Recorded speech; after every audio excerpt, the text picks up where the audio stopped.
Bienvenidas y bienvenidos una vez más a nuestro programa Memoria en Voz Alta. La edición de junio se titula Memoria Viva, Resistencia Activa. Mi nombre es Natalie Moncada y es un placer tenerlos aquí de nuevo. Como siempre, no estoy sola, me acompaña mi compañero Gabriel. Un gusto. Este mes les traemos historias de lucha del pueblo hondureño, tales como el golpe de Estado, sentencias importantes de la Corte Interamericana de Derechos Humanos, y le invitamos a que nos acompañe y reflexione sobre todos estos temas y las luchas, sobre todo, que ha tenido nuestro pueblo. Así es, no podíamos dejar pasar este mes sin recordar todo este quiebre político, este quiebre histórico y sobre todo el daño y todo lo que nos ha causado lo que fue el golpe de Estado del 2009.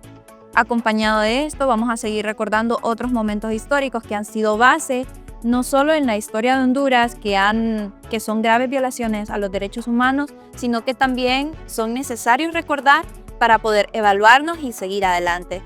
Mencionar sobre todo lo que pasó a raíz del golpe de Estado, todas las consecuencias negativas que ha dejado y que todavía se siguen viendo en nuestro país, sobre todo los altos índices de violaciones de derechos humanos que se dieron a raíz del golpe de Estado, también un retraso en la economía, en educación, en sistema de salud.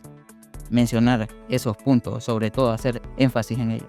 Así es, para darle inicio al programa de este mes, vamos a tener la primera efeméride que nos habla sobre Juan Humberto Sánchez. Juan Humberto Sánchez fue un operador de radio que fue asesinado en 1992, y es importante traer este caso ya que en 2003 se dictó sentencia a través de la Corte Interamericana de Derechos Humanos. Juan Humberto era vinculado al FMLN a pesar de que en El Salvador ya se habían firmado los pactos de paz.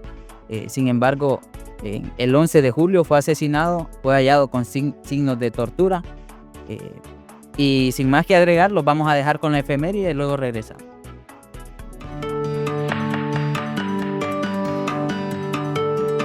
El 7 de junio de 2003 se dictó la sentencia del caso Juan Humberto Sánchez vs. Honduras. El caso se refiere a la responsabilidad internacional del Estado por la ejecución extrajudicial de Juan Humberto Sánchez por parte de agentes militares, así como la falta de investigación y sanción de los responsables.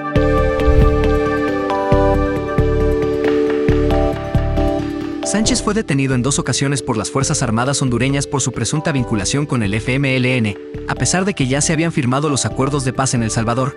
La segunda detención se llevó a cabo en su casa de habitación la noche del 11 de julio. Durante más de una semana sus familiares no supieron de su paradero. El 22 de julio de 1992 se halló su cadáver en un pozo de un río con señales de tortura.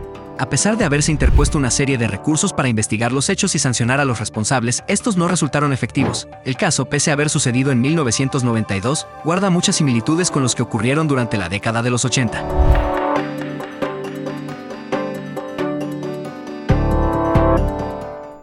Bueno, sin duda alguna es una historia que impacta, más allá del hecho de que en nuestro país no se le haya dado justicia, es rescatar que los familiares no descansaron hasta obtener justicia a nivel internacional.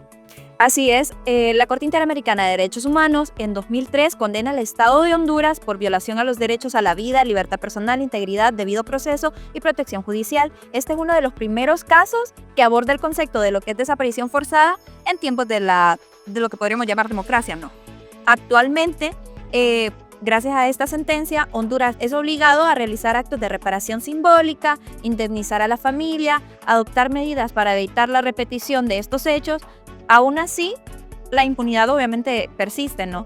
Ya que los autores materiales e intelectuales del crimen no han sido juzgados y organizaciones de derechos humanos continúan exigiendo el cumplimiento integral de la sentencia. También mencionar el hecho de que esta desaparición forzada y el asesinato de Juan Humberto Sánchez ocurre en 1992, años posteriores a lo que era la doctrina de seguridad nacional.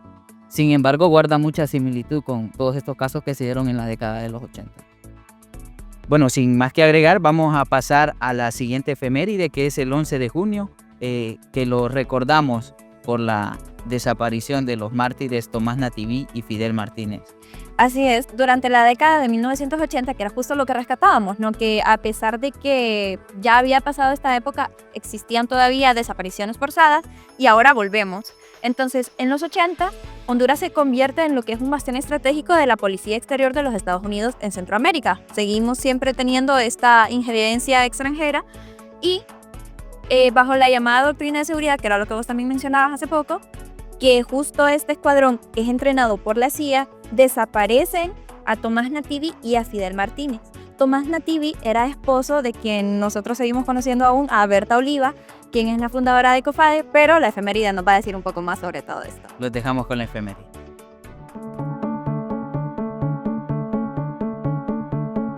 Tomás Nativí Gálvez lideró la lucha contra la ocupación extranjera y las estructuras corruptas del país. El COFADE lo recuerda como un revolucionario estudioso de la vida, militante del amor y enemigo a muerte de los injustos poderosos de este país. Fidel Martínez, también conocido como el comandante Antonio Castellanos, fue un líder del pueblo, del Movimiento Popular de Liberación y de la Revolución Hondureña. De una escisión dentro del Partido Comunista de Honduras, Tomás Nativí y Fidel Martínez decidieron ir por la vía armada y fundaron una organización combativa llamada Unión Revolucionaria del Pueblo. Nativí pasó a comandar la URP, cuyo lema era "En las calles está el poder", y Fidel comandó el grupo armado Movimiento Popular de Liberación Cinchoneros. Ambos fueron secuestrados violentamente y torturados la noche del 11 de junio de 1981 por hombres encapuchados y fuertemente armados. Berta Oliva, esposa de Nativí, se encontraba embarazada y estaba junto a ellos en el momento del secuestro. A pesar de arduas búsquedas, no se supo más de sus paraderos ni aparecieron sus cuerpos. Tomás y Fidel siguen vivos en la memoria de las luchas de la resistencia hondureña.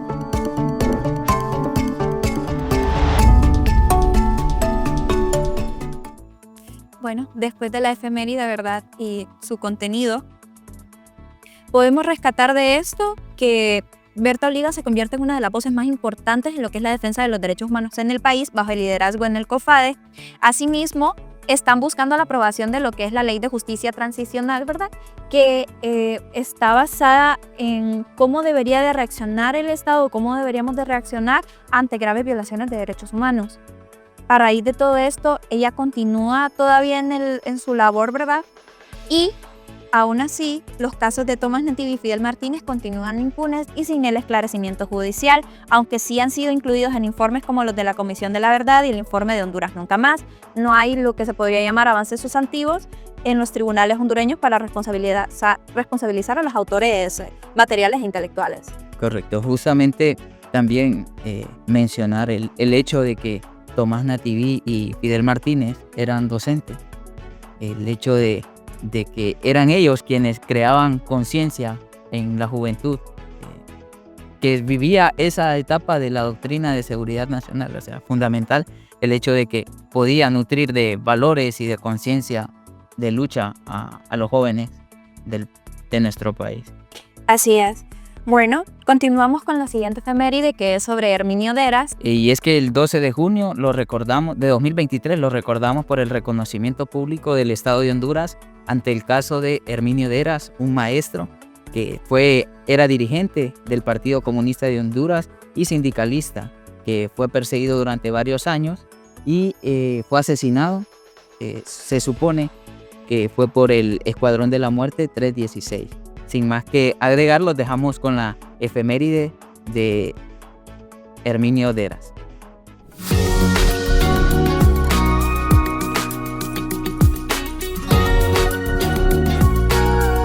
En un día histórico, el Estado de Honduras realizó un acto público de reconocimiento de responsabilidad internacional en el caso Herminio Deras, un momento trascendental que refleja el compromiso de la presidenta Xiomara Castro y el gobierno de la refundación con los derechos humanos. Herminio Deras García fue un valiente maestro y dirigente del Partido Comunista de Honduras, víctima de ejecución extrajudicial en enero de 1983 por fuerzas militares del Estado. Su compromiso político y sindical lo convirtió en blanco de hostigamiento y persecuciones en una época plagada por graves violaciones a los derechos humanos. Pero la violencia no solo afectó a Herminio Deras. Sus familiares también sufrieron amenazas, detenciones ilegales y actos de tortura. En este acto solemne, el Estado de Honduras reconoció también el sufrimiento infligido a su familia y expresó su rechazo por el dolor causado. La ministra de la Secretaría de Derechos Humanos, Natalie Roque, aprovechó la oportunidad para expresar a los presentes pero especialmente a sus familiares, que el acto de reconocimiento de responsabilidad internacional era un espacio propicio para reconocer esa verdad dolorosa y la grave violación de derechos humanos cometida en Honduras durante la década de 1980, especialmente en relación con el asesinato de este valioso líder sindical. La familia Deras había esperado durante 40 años por justicia y por el reconocimiento de las graves violaciones a los derechos humanos que han sufrido. Esta vez, por primera vez en la historia, el Estado de Honduras se proclama responsable por este caso. Es por esto que expresaron su agradecimiento al gobierno de la presidenta Xiomara Castro por aceptar la responsabilidad internacional en este hecho, y puntualizaron: después de tanto tiempo de espera y abandono, valoramos este acto de reconocimiento. Nunca perdimos la fe y por primera vez en la historia el Estado de Honduras se proclama responsable por este caso, y por lo tanto valoramos el accionar del gobierno de la presidenta Xiomara Castro.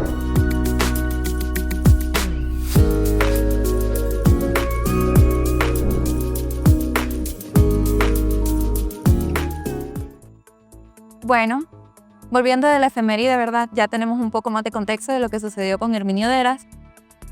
A pesar de su muerte, provoca temor en lo que es los sindicatos y las organizaciones de izquierda, que fueron perseguidos sistemáticamente, y la figura de Herminio ahora simboliza la resistencia obrera y la represión anticomunista de los años 80 en Honduras. Sin duda alguna, algo a rescatar también es la labor que realizó su familia al llevar el caso a nivel internacional para obtener respuesta, y sin embargo también destacar la labor de parte del gobierno solidario de la presidenta Xiomara Castro en cumplir con las sentencias que se dio en la Corte Interamericana de Derechos Humanos el 25 de agosto de 2022. Se está trabajando en todas estas recomendaciones justamente la sentencia, primero con el reconocimiento público de parte del Estado, y posteriormente el 10 de abril del presente año se llevó a cabo un mausoleo en la ciudad del Progreso y Oro como parte de esa sentencia. Así es, a pesar de que el crimen sigue impune, ¿no? El gobierno está tratando de recordar y de conmemorar a todos estos mártires que a lo largo de la historia nos han enseñado lo importante de la lucha. Y es justamente el hecho de dignificar todas estas víctimas, más allá de que no se haya dado con el paradero de los responsables de estos hechos, es el hecho de dignificar a sus familiares que han perdido un pariente. Es sobre todo eso. Sin más que agregar, los dejamos con la siguiente efeméride, que es el 14 de junio, el nacimiento del Che Guevara, y el 17 de junio, el apartheid de Sudáfrica. Natalie, no sé si... Así es. Ernesto Che Guevara es un revolucionario argentino-cubano que participa en las luchas anticoloniales de América Latina y África. En su discurso ante la ONU en 1964, condena enérgicamente lo que es el apartheid, que es un régimen de segregación racial en Sudáfrica, ¿no? Era un sistema legalizado de segregación racial que fue implementado oficialmente en Sudáfrica por el Partido Nacional y tras la llegada al poder de ellos en 1948. Y aunque las bases del racismo institucional existían desde la colonización holandesa, bajo el apartheid la población sudafricana fue clasificada legalmente en categorías raciales, ¿no? Che se convierte en un símbolo global de resistencia antirracista y antiimperialista, cuya imagen fue retomada por movimientos en África, incluida la lucha contra el apartheid, a pesar de que no tuvo un rol directo en Sudáfrica, ¿no? Pero obviamente nuestra efeméride nos va a decir un poco más sobre eso.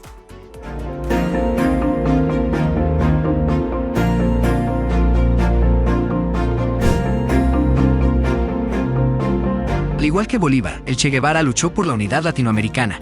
Ernesto Che Guevara fue un médico y luchador por la reivindicación de los pobres. Su internacionalismo y solidaridad por las causas justas lo llevaron a identificarse plenamente con el proceso revolucionario cubano.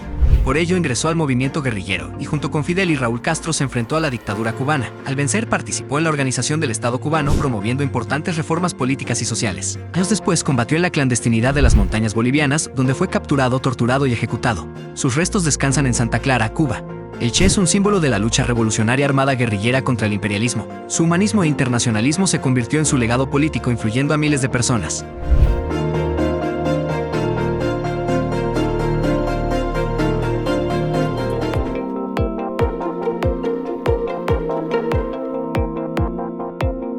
Sudáfrica conmemora en esta fecha la abolición del apartheid por parte del Parlamento sudafricano.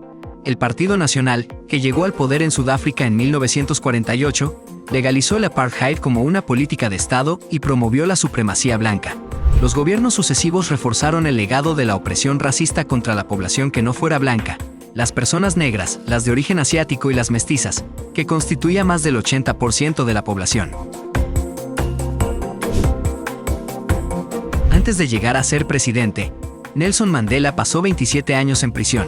Como prisionero, luchó por la dignidad y el trato humano de los prisioneros y la prohibición de la tortura en todo momento. Tras su liberación en 1990, el gobierno del entonces presidente Frederick de Klerk avanzó hacia el desmantelamiento del sistema racial que impedía equiparar los derechos de personas blancas y negras. Al asumir la presidencia, Mandela impulsó una exitosa política de reconciliación nacional. El espíritu entusiasta del mandatario convenció a una nación dividida y la ayudó a superar los peores obstáculos del régimen de supremacía racial.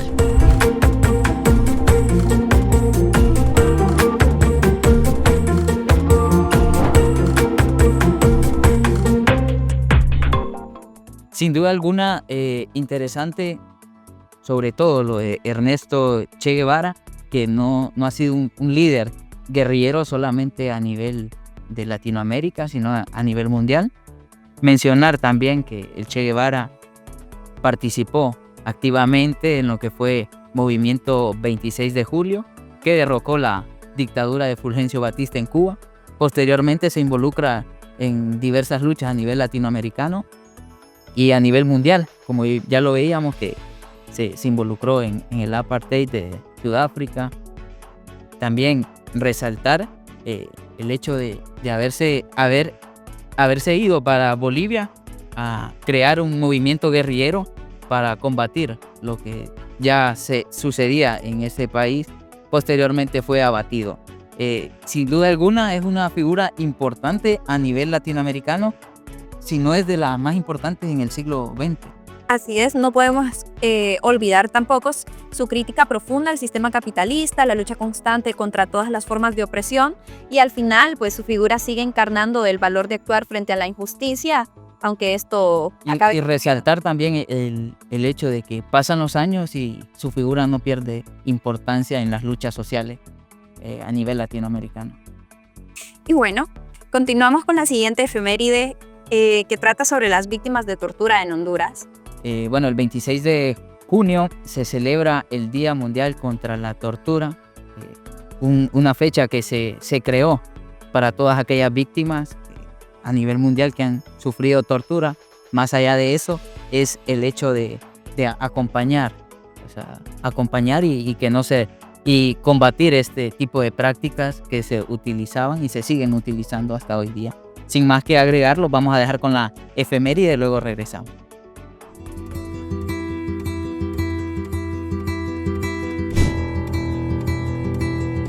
La tortura y la desaparición son crímenes de lesa humanidad imprescriptibles. La Asamblea General de la ONU proclamó el 26 de junio Día Internacional de las Naciones Unidas en apoyo de las víctimas de la tortura con vistas a su erradicación total y a la aplicación efectiva de la Convención contra la Tortura y otros tratos o penas crueles, inhumanos o degradantes. Esta fecha es una oportunidad para pedir a todos los Estados miembros, la sociedad civil y los particulares que se unan en apoyo de los cientos de miles de personas que en el mundo entero han sido víctimas de torturas o que todavía hoy son torturadas. El secretario general de las Naciones Unidas, Antonio Guterres, manifestó que bajo ninguna circunstancia se debe permitir que los crímenes de los torturadores queden impunes y se deben desmantelar y transformar los sistemas que permiten la tortura.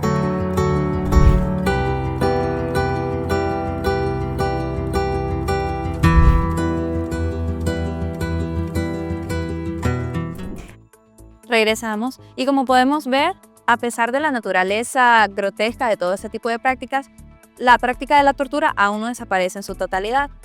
La ONU y organizaciones nacionales denuncian de forma constante abusos en cárceles y estaciones policiales y asimismo en el sistema penitenciario.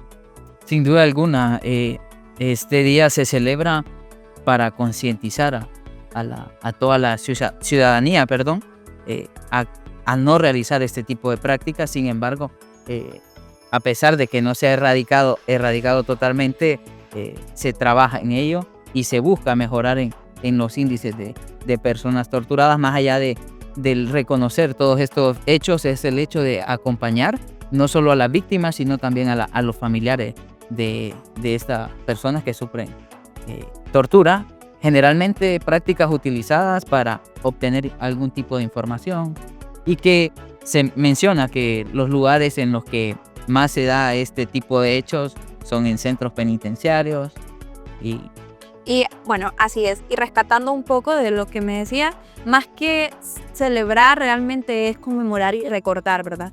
Para tener la relevancia que la materia requiere, porque al final seguimos avanzando, los derechos humanos siguen creciendo, el gobierno sigue buscando un aumento en los derechos humanos, no una reducción en ellos. Y promover acciones para promover las acciones necesarias para evitar que esto se siga dando. Y bueno, continuamos con la siguiente, que es el centro del día de hoy. El golpe de Estado en Honduras de 2009.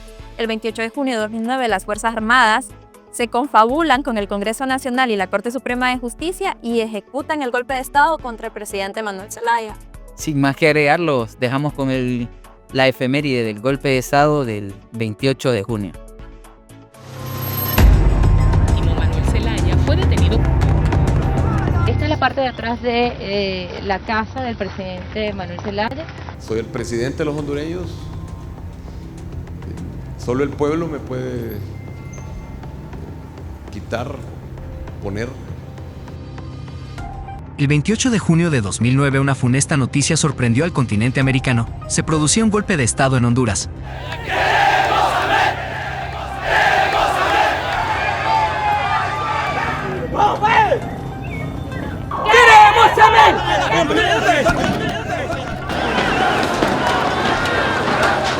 Se desmontaba así la tesis de que, con la llegada del siglo XXI, se habían superado las décadas oscuras de los golpes de Estado militares, la Operación Cóndor y la doctrina de la seguridad nacional. Este golpe tuvo un preludio, el golpe en Venezuela el 11 de abril de 2002 contra el presidente Hugo Chávez, revertido 48 horas después. Un golpe de Estado en Venezuela. Sueños de algún desesperado. Pero hay una realidad sólida, una unión civil-militar y una Fuerza Armada dispuesta a defender esta Constitución y el proceso que legítimamente impulsa el gobierno revolucionario. Ese fatídico día, Honduras amaneció sitiada, militarizada, sin energía eléctrica, con los servicios de telecomunicación silenciados y con los actores de la oligarquía encabezando junto a las Fuerzas Armadas el golpe de Estado que defenestró al gobierno del Poder Ciudadano presidido por Manuel Zelaya Rosales. Lo ocurrido en aquella madrugada continúa repercutiendo en la vida del pueblo hondureño 14 años después. El golpe de Estado de 2009 contra el presidente Manuel Zelaya fue el resultado de una conspiración de sectores políticos conservadores, grupos de poder fáctico, las Fuerzas Armadas y parte del gobierno de Estados Unidos, por las reformas impulsadas por el gobierno del Poder Ciudadano y su política exterior soberana que lo llevó al acercamiento con los gobiernos de la izquierda latinoamericana. Ser fiel a la República, cumplir y hacer cumplir la Constitución y sus leyes. Manuel Zelaya Rosales inició su gobierno del Poder Ciudadano el 27 de enero de 2006.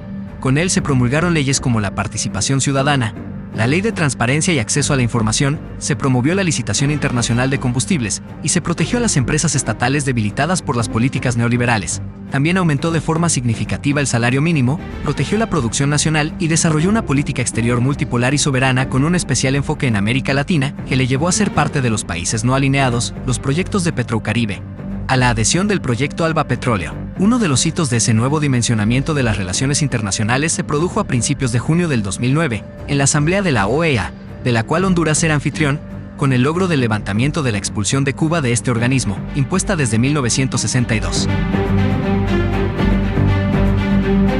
Que lo que está ahorita no nos gusta, porque hay mucha violencia, mucha pobreza, mucha corrupción, mucha exclusión en este modelo de desarrollo. Y el pueblo necesita revisar lo que está pasando.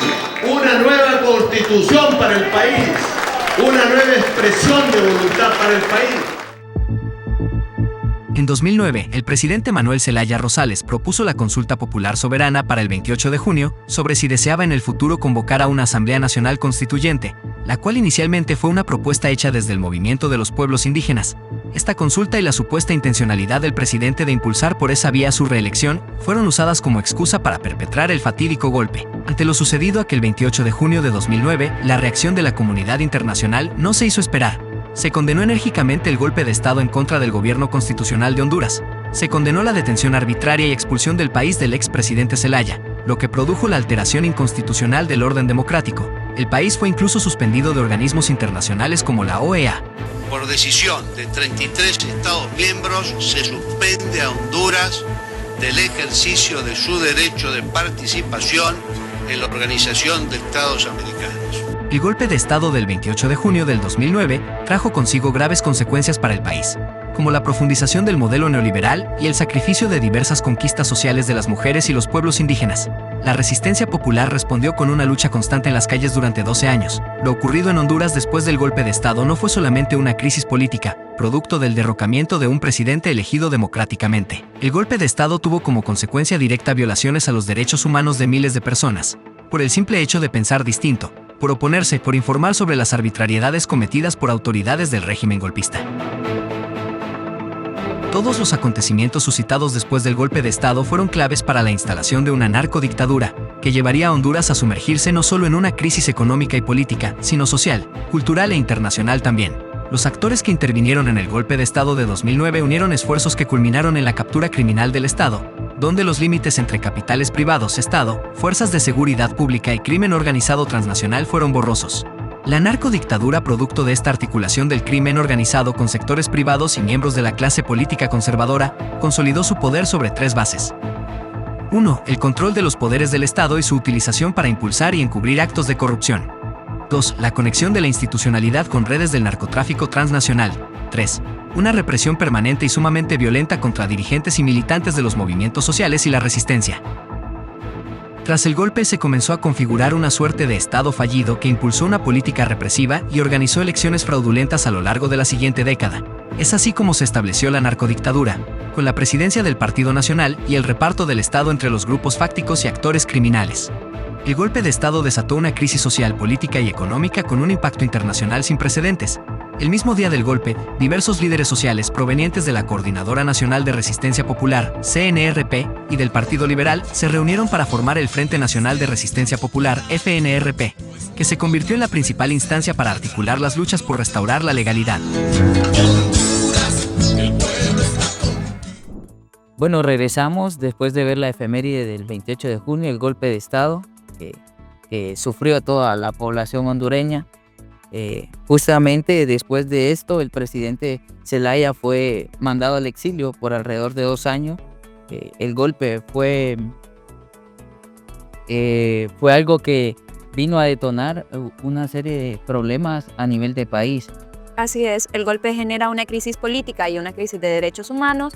Se instaura un gobierno de facto presidido por Roberto Micheletti, y durante este periodo hay asesinatos, manifestaciones, represión violenta, censura de prensa y la persecución política, ¿no? Graves violaciones a los derechos humanos, que aún ahora seguimos viendo todos los estragos y todo lo que nos venimos arrastrando desde el golpe de Estado. Aquí hay casos que se han llevado a nivel internacional justamente que ocurrieron en esa etapa del golpe de Estado. Así es. En la cual se incrementaron las violaciones a derechos humanos de parte del régimen.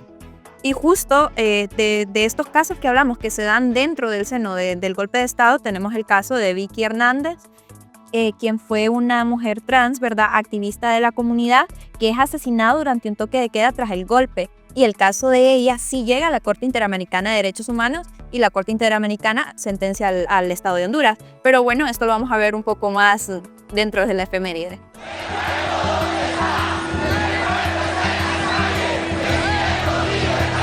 El mismo 28 de junio de 2009, en horas de la noche, Vicky Hernández, una persona transgénero, fue asesinada por miembros de las Fuerzas Armadas.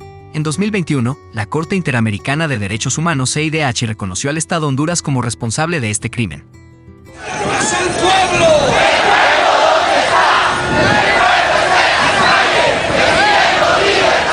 El domingo 5 de julio, una gigantesca movilización se dirigió hacia el Aeropuerto Internacional Toncontín de Tegucigalpa.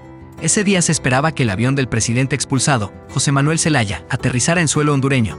Después de varias presiones internacionales y con el acompañamiento de una delegación internacional, había esperanzas de que el gobierno de facto de Roberto Micheletti cediera y permitiera el regreso del presidente legítimo. Sin embargo, la aeronave no recibió el permiso para aterrizar.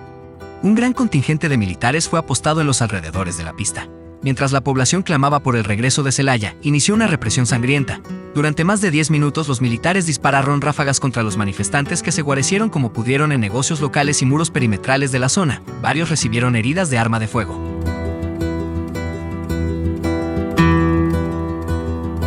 Entre ellos hubo un joven de 18 años, Isis Obed Murillo, estudiante de secundaria proveniente de un hogar cristiano evangélico, que recibió una herida mortal. Las imágenes de su cuerpo con la cabeza destrozada a todas luces por un proyectil de arma de grueso calibre como las usadas por los militares dio la vuelta al mundo. Por otro lado, desde el 2009 se aprobó un conjunto de leyes que aseguraron concesiones de ríos y tierra en todo el país, violentando en múltiples ocasiones el Convenio 169 de la Organización Internacional del Trabajo (OIT). Como pudimos ver en efeméride, Honduras es sentenciado y en esta sentencia se le obliga al Estado a indemnizar a la familia, crear una beca con el nombre de Vicky, garantizar el acceso a la identidad legal para las personas trans y fortalecer las investigaciones de crímenes de odio. Algunas de estas medidas se han cumplido parcialmente, sin embargo, la violencia contra la comunidad aún persiste con asesinatos impunes y discriminación estructural. Y también mencionar que el 28 de junio también se celebra el Día del Orgullo de la Comunidad LGBTIQ+, un día que se conmemora debido a los disturbios que ocurrieron en la ciudad de Nueva York en 1969 tras las constantes redadas que realizaba la policía en el bar Stonewall Inn de la ciudad de Nueva York. Así es. Bueno, el 28 de junio en Honduras no es solo una conmemoración festiva, sino que es una fecha política y reivindicativa que mezcla la celebración con la exigencia de los derechos y justicia. En nuestro caso estamos remembrando lo que es el golpe de Estado y a su vez estamos luchando por que se den los derechos, ¿no? Justamente es no solo celebrar, como ya bien lo decía, sino es recordar todas las luchas que la comunidad ha enfrentado y sigue enfrentando en la actualidad. Así es, este día representa la dignidad y la fuerza de la comunidad y también la urgencia de transformar la realidad legal y la cultura que aún se sigue enfrentando en el país.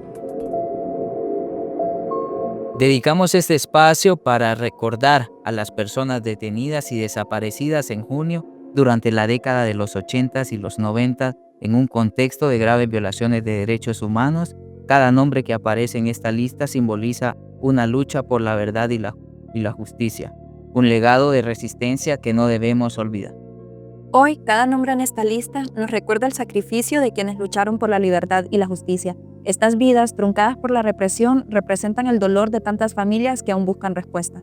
Este acto de memoria es un compromiso de nunca permitir que estas atrocidades se repitan, que su recuerdo siga iluminando nuestro camino hacia un país más justo, donde los derechos humanos sean siempre respetados. Esto ha sido todo en nuestro episodio del día de hoy. Ha sido un gusto tenerlos acá de nuevo. Esperamos nos sigan acompañando y que nos sigan también en nuestras redes sociales. Les invitamos a que nos sigan en los siguientes episodios. Les agradecemos el habernos acompañado en este episodio del podcast Memoria en Voz Alta. Esto fue Memoria en Voz Alta. Nos encontramos el próximo mes. Mi nombre es Natalie Moncada. Yo soy Gabriel Galindo. Hasta la próxima.